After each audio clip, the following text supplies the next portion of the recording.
राधे राधे भक्तों हमारे चैनल सनातन वाणी में आप सभी का हार्दिक स्वागत है। भक्तों, श्री चैतन्य चरितावली में आज हम श्रवण करेंगे विद्या व्यासंगी निमाई। प्रायः मेधावी बालक गंभीर होते हैं, उनके गंभीर्य में उनका पांडित्य प्रस्फुटित नहीं होता। वे लोगों के सम्मान भाजन तो अवश्य बन जाते हैं, किंतु सभी साथी उनसे खुलकर बातें नहीं कर सकते। उनके साथ संलाप करने में कुछ संकोच और भय सा हुआ करता है। यदि प्रखर बुद्धि वाला छात्र मेधावी होने के साथ ही चंचल हंसमुख और मिलनसार भी हो, तब तो उसका कहना ही क्या। सुहागा मिले सोने में मानो सुगंध भी विद्यमान है। ऐसा छात्र छोटे छोटे सभी छात्रों तथा अध्यापकों का प्रीति भाजक बन जाता है। निमाई ऐसे ही विद्यार्थी थे।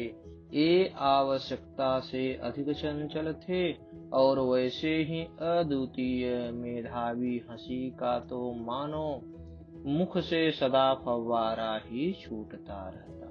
ये बात बात पर खूब जोर जोर से खिलखिलाकर हंसते और दूसरों को भी अपने मनोहर विनोदों से हंसाते रहते। इनके पास मुंह लटकाए कोई बैठ ही नहीं सकता था। ये रोते को हंसाने वाले थे। पंडित गंगादास जी की पाठशाला में बहुत बड़े बड़े विद्यार्थी अध्ययन करते थे, जो इनसे विद्या वृद्ध होने के साथ ही वयोवृद्ध भी थे। 30-30, 40-40 वर्ष के छात्र पाठशाला में थे। इनकी अवस्था अभी 13-14 वर्ष की ही थी। फिर भी ये बड़े बड़े छात्रों से सदा छेड़खानी करते रहते। उन छात्रों में बहुत से तो बड़े ही मेधावी और प्रत्युत्पन्न मति थे, जो आगे चलकर लोक प्रसिद्ध पंडित हुए। प्रसिद्ध कवि मुरारी गुप्त, कमलाकांत, तंत्र शास्त्र के सर्वमान्य आचार्य कृष्णानंद उन दिनों उसी पाठशाला में पढ़ते थे। निमाई छोटे बड़े किसी में भी संकोच नहीं करते थे। ये सभी से भिड़ जाते और उनसे वाद विवाद करने लगते। विशेषकर ये वैष्णव विद्यार्थियों को खूब चिढ़ाया करते थे। उनकी भांति भांति से मीठी मीठी चुटकियां लेते और उन्हें लज्जित करके ही छोड़ते थे। मुरारी गुप्त इनसे अवस्था में बड़े थे, किंतु ये उन्हें सदा चिढ़ाया करते। मुरारी पहले तो बालक समझकर सदा इनकी उपेक्षा करते रहते। जब उन्हें इनकी विलक्षण बुद्धि का परिचय प्राप्त हुआ, तब तो वे इनके साथ खूब बातें करने लगे। ये कहते, मुरारी अमुक प्रयोग को सिद्ध करो। मुरारी उसे ठीक ठीक सिद्ध करते। ये उसमें 20 दोष निकालते, उसका कई प्रकार से खंडन करते।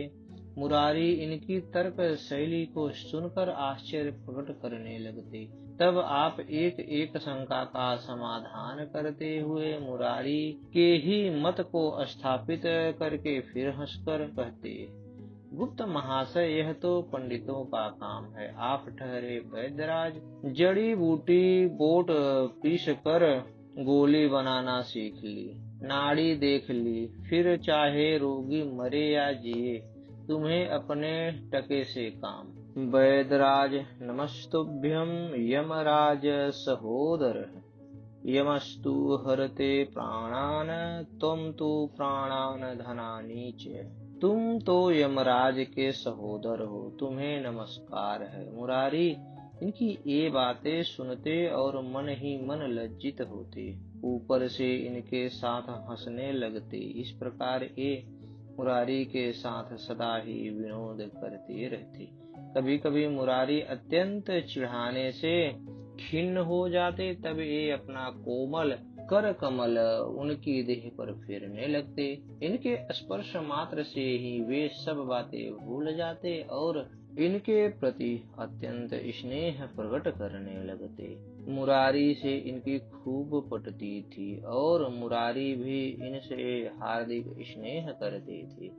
बात विवाद करने में ये अद्वितीय थे। जो भी छात्र मिल जाता उसी से भिड़ पड़ते और वह चाहे उल्टा कहे या सीधा सभी का खंडन करते और उसे परास्त करके ही छोड़ते।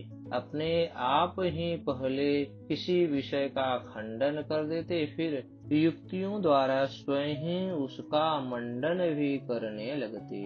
विद्यार्थी इनकी ऐसी विलक्षण बुद्धि की बारंबार बड़ाई करते और इनकी वाक्पटुता की भूरि भूरि प्रशंसा करते। किसी भी पाठशाला के छात्र को गंगा तट पर या कहीं अन्यत्र रास्ते में पाते, वहीं उसे पकड़ लेते और उससे संस्कृत में पूछते, तुम्हारे गुरु का क्या नाम है, क्या पढ़ते हो? जब वह कथा, अमुक पाठशाला में व्याकरण पढ़ता हूँ, तब झट आप उससे प्रयोग पूछने लगते। बेचारा विद्यार्थी इनसे जिस किसी भांति अपना पीछा छुड़ाकर भागता। शाम के समय सभी पाठशालाओं के छात्र दल बना बनाकर गंगा जी के किनारे आते और परस्पर में शास्त्रालाप किया करते। ये उन सब में प्रधान रहते।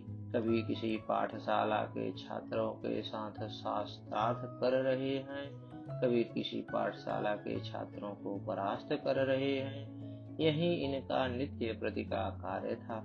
10-10, 20-20 छात्र मिलकर इनसे शंका करने लगते। ये बारी बारी से उसका उत्तर देते।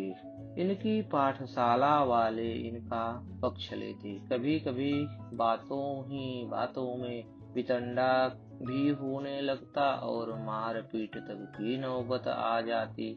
इस बात में भी एक किसी से कम नहीं थी। इस प्रकार ये सभी पाठशालाओं के छात्रों में प्रसिद्ध हो गए। विद्यार्थी इनकी सूरत से घबराते थे। उन दिनों आजकल की भांति व्याकरण के टीका ग्रंथों का प्रचार नहीं था, छापे खाने नहीं थे, इसलिए पुस्तकें हाथ से ही लिखनी पड़ती थी और मूल के साथ ही टीका को भी कंठस्थ करना पड़ता था। अध्यापक टीकाओं के ऊपर जो टिप्पणियां बताते, उन्हें छात्र भूल जाते थे, इसलिए कई छात्र परस्पर मिलकर पाठ को विचार न लें तब तक पाठ लगता ही नहीं था। अब भी पाठशालाओं में बुद्धिमान छात्र अपने साथियों को पाठ विचरवाया करते हैं। निमाई भी अपने साथियों को पाठ विचरवाते, इसलिए सभी छात्र इनका गुरु की भांति आदर करते थे। ये विषय को इस ढंग से समझाते थे कि मूर्ख से मूर्ख भी छात्र सहज ही में पढ़े हुए पाठ को समझ जाता था। उन दिनों गौरांग व्याकरण के पंची टीका नामक ग्रंथ को समाप्त कर चुके थे। इन्होंने उसके ऊपर एक सरल टिप्पणी भी लिखी। इनकी की हुई टीका के ऊपर टिप्पणी विद्यार्थियों के बड़े ही काम की थी। बहुत शीघ्र ही विद्यार्थियों में इनकी टिप्पणी का प्रचार हो गया और बड़े बड़े विद्वानों ने इनकी पांडित्य पूर्ण टिप्पणी की मुक्त कंठ से प्रशंसा की। यहीं तक नहीं, उस टिप्पणी का नवद्वीप से बाहर अन्य देशों के छात्रों में भी प्रचार हुआ और सभी ने इनके पांडित्य की सराहना की। इस प्रकार इनकी प्रशंसा दूर दूर तक फैल गई। व्याकरण के साथ ही ये अलंकार के भी पाठ सुनते और उन्हें सुनते सुनते ही हृदयंगम करते जाते। इस प्रकार ये थोड़े ही समय में व्याकरण तथा अलंकार में प्रवीण हो गए। उन दिनों नवद्वीप में जो न्याय का बोलबाला था, पंडित व्याकरण पढ़कर न्याय नहीं जानता, उसका विशेष सम्मान नहीं होता था। न्याय में उन दिनों पंडित वासुदेव सार्वभौम नदिया के राजा समझे जाते थे। न्याय में उन्हीं की पाठशाला सर्वश्रेष्ठ समझी जाती थी और उसमें सैकड़ों छात्र पढ़ते थे। उस पाठशाला के पढ़े हुए छात्र आज संसार प्रसिद्ध पंडित माने जाते हैं। नव्य न्याय की जो टीका जगदीशी के नाम से न्याय का ही परिचय देती है, उसी के प्रणेता पंडित जगदीश के भी गुरु भवानंद इसी पाठशाला के छात्र थे। दधीति नामक जगत प्रसिद्ध ग्रंथ के प्रणेता पंडित रघुनाथ जी भी उन दिनों इसी पाठशाला में पढ़ते थे। इस प्रकार वह पाठशाला न्याय का एक भारी केंद्र बनी हुई थी। निमाई भी पाठशाला में जाकर न्याय का पाठ सुनने लगे। ऐसी पाठशालाओं में प्रत्येक छात्रों के पृथक पाठ नहीं चलते, 10-5 पाठ होते हैं। अपनी जैसी योग्यता हो उसी पाठ को जाकर सुनते रहो, बस यही पढ़ाई थी। सैकड़ों छात्र और पंडित पाठ सुनने आते हैं। अध्यापक उनमें से बहुतों का नाम पता भी नहीं जानते, वे पाठ सुनकर चले जाते हैं। आज भी काशी आदि बड़े बड़े स्थलों की प्राचीन ढंग की पाठशालाओं में ऐसा ही रिवाज है। निमाई भी पाठशाला में जाकर पाठ सुन आते। सार्वभौम महाशय का उन दिनों उनके साथ कोई विशेष परिचय नहीं हुआ, किंतु इनकी चंचलता, चपलता, वाक्पटुता और लोकोत्तर मेधा के कारण मुख्य छात्र इनसे बहुत स्नेह करने लगे। वे यह भी जानने लगे कि न्याय जैसे गंभीर विषय को निमाई भली भांति समझता है। वह अन्य बहुत से छात्रों की भांति केवल सुनकर ही नहीं चला जाता। पीछे जिनका हम उल्लेख कर चुके हैं, वे ही दधीति महाग्रंथ के रचयिता पंडित रघुनाथ उन दिनों सभी छात्रों में सर्वश्रेष्ठ समझे जाते थे। उन्हें स्वयं भी अपनी तर्क शक्ति और विलक्षण बुद्धि का भरोसा था। उनकी उस समय से ही यह प्रबल वासना थी कि मैं भारत वर्ष में एक प्रसिद्ध न्यायिक बनूं। संपूर्ण देश में मेरी विलक्षण बुद्धि की ख्याति हो जाए। जो जैसे होनहार होते हैं, उनकी पहले से ही वैसी भावना होती है। रघुनाथ की भी सर्वमान्य बनने की पहले से ही वासना थी।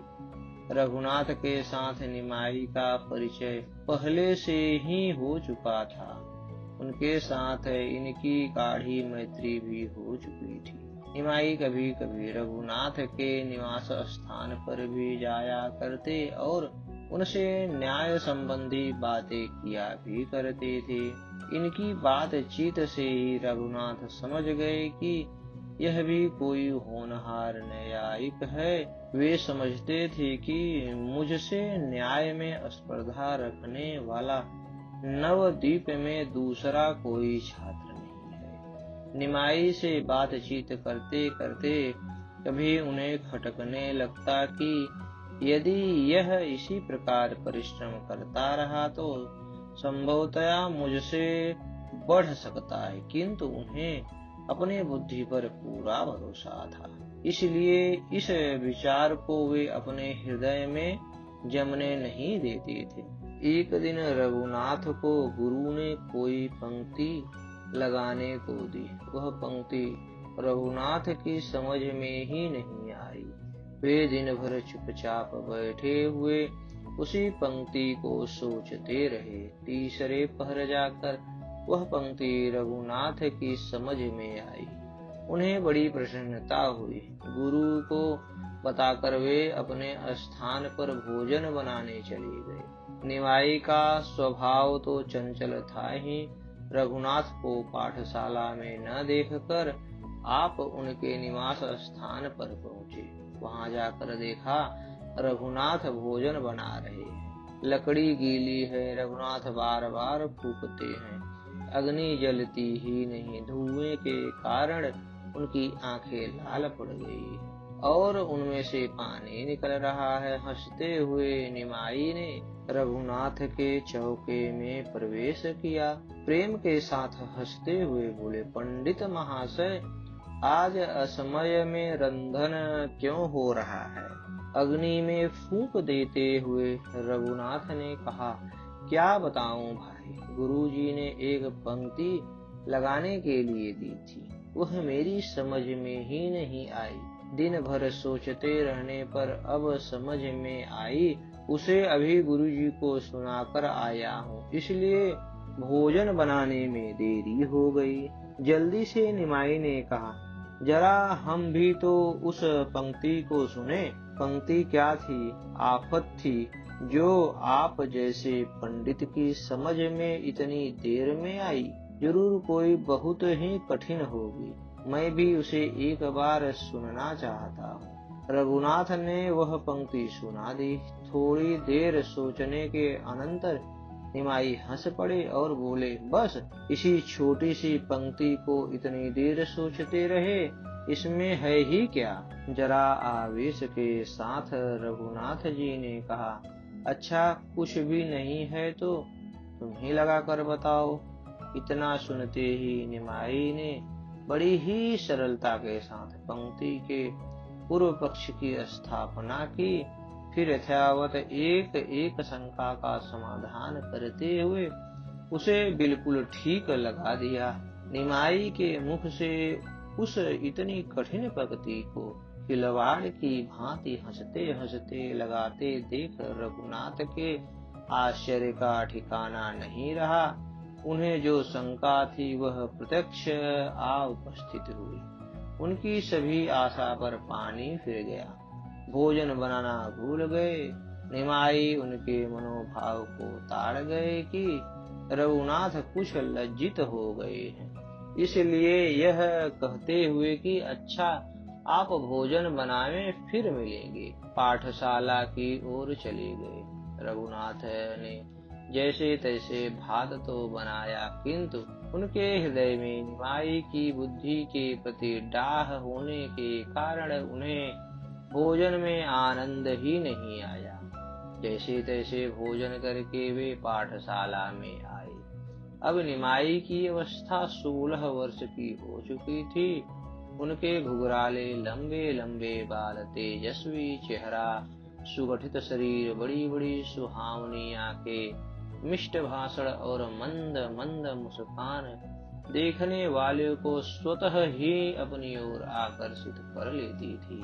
वे सभी से दिल खोल कर मिलते और खूब घुल घुल कर बातें करते।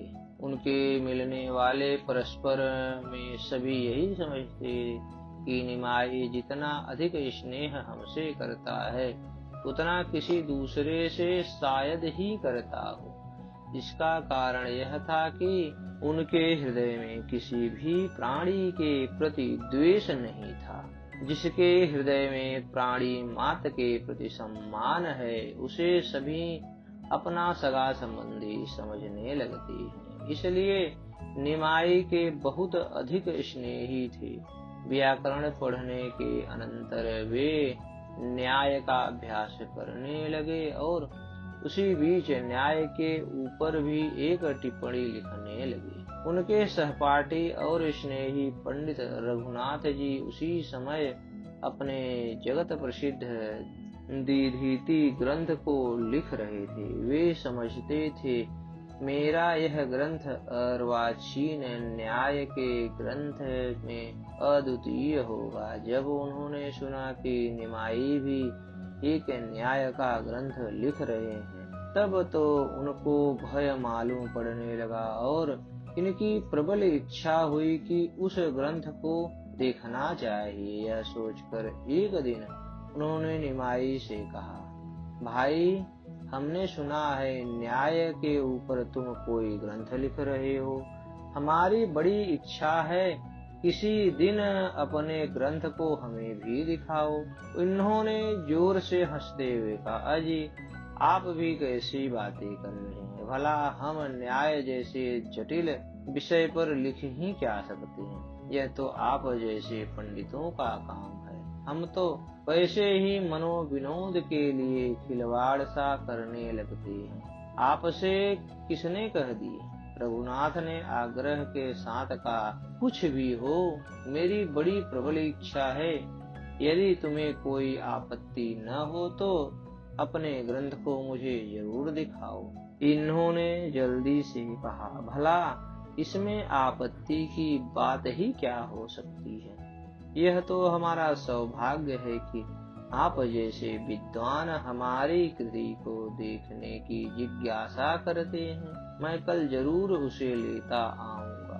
दूसरे दिन निमाई अपने ग्रंथ को साथ लेते आए। पाठशाला से लौटते समय वे नाव पर बैठकर रघुनाथ को अपने ग्रंथ को सुनाने लगे।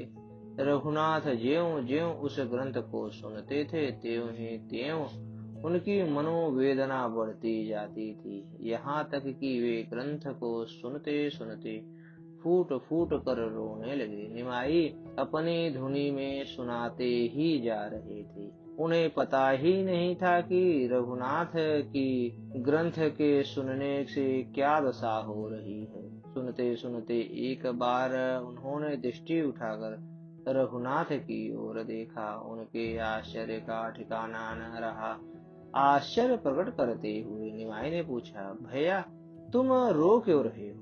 आंसू पूछते हुए रुद्ध कंठ से उन्होंने कहा, निमाई तुमसे मैं अपने मनोगत भाव को छिपाकर यह नया दूसरा पाप न करूंगा। सत्य बात तो यह है कि मैं इस अभिलाषा से एक ग्रंथ लिख रहा था कि वह सर्वश्रेष्ठ ग्रंथ होगा, किंतु तुम्हारे इस ग्रंथ को देखकर मेरी चिराभिलाषित आशा पर पानी फिर गया।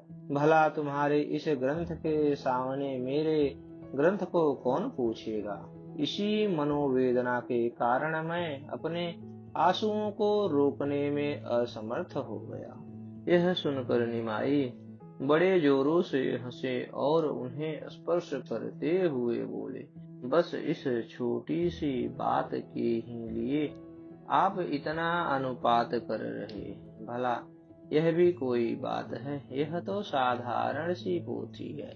मैं आपकी प्रसन्नता के निमित्त जलती अग्नि में भी कूदकर इन प्राणों को स्वाहा कर सकता हूँ। फिर यह तो बात ही क्या है। इस पुस्तक ने आपको इतना कष्ट पहुँचाया है तो इसे मैं अभी नष्ट किए देता हूँ। इतना कहते कहते निमाई ने अपनी बड़े परिश्रम से हस्तलिखित पोथी को गंगा जी के प्रवाह में फेंक दिया। जाह्नवी के तीक्ष्ण प्रवाह की हिलोरों में पुस्तकों के पन्ने इधर उधर नाचने लगे, मानो निमाई के त्याग और प्रेम के गीत गा गा कर वे आनंद में छिड़क रहे हों।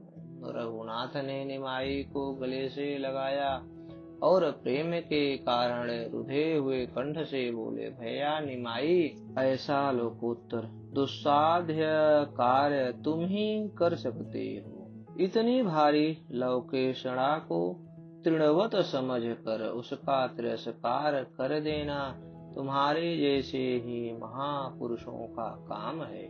हम तो कीर्ति और प्रतिष्ठा के कीड़े हैं। हमारी पुस्तक की अपेक्षा तुम्हारे इस त्याग की संसार में लाखों गुनी ख्याति होगी और आगे के लोग इस त्याग के द्वारा प्रेम का महत्व समझ सकेंगे। इस प्रकार की बातें करते हुए दोनों मित्र अपने अपने घर लौट आए। उसी दिन से निमाई का न्याय पढ़ना ही नहीं छूटा, किंतु उनका पाठशाला जाना ही छूट गया। अब उन्होंने ऐसी विद्या को पढ़ना एकदम त्याग दिया। घर पर पिता की और ज्येष्ठ भ्राता की बहुत सी पुस्तकें थी, वे उन्हीं का स्वयं अध्ययन करने लगे। अस्तु भक्तों, हमारी यह कथा आपको कैसी लगी? कृपया कमेंट कर हमें अपना सुझाव दें और हमारे चैनल को ज्यादा से ज्यादा सब्सक्राइब करें। धन्यवाद भक्तों।